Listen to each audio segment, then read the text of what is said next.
Maire, Dominique Faure est une femme pressée. Prendre la pause fait d'ailleurs partie de sa prise de fonction à Saint-Orens. La commune n'avait pas changé de maire depuis 13 ans. Aussi, l'énergique directrice de cabinet conseil en ressources humaines a bien l'intention de faire bouger les choses. Il nous faut créer un club des aînés qui doit être déplacé, modernisé, qui avait 70 ans.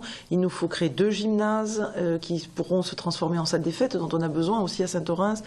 Et puis une maison des arts martiaux sur laquelle on s'est engagé parce qu'il y a 2 dojos à déplacer. Et ce n'est que quand ces nouvelles constructions verront le jour, donc probablement milieu de mandat, que nous pourrons démarrer ces travaux de cœur de ville. À 53 ans, elle est mariée, elle a 3 enfants, elle accède à la fonction de maire et si elle s'était déjà présentée aux législatives en 2012, elle tient beaucoup à son statut de femme, issue de la société civile. Je rencontre beaucoup de similitudes depuis 2 jours et demi, des rencontres avec les services, où en fait on est énormément dans l'écoute, la compréhension des enjeux, la compréhension des habitudes de travail et que l'on pourrait retrouver dans n'importe quelle association dont je deviendrai présidente.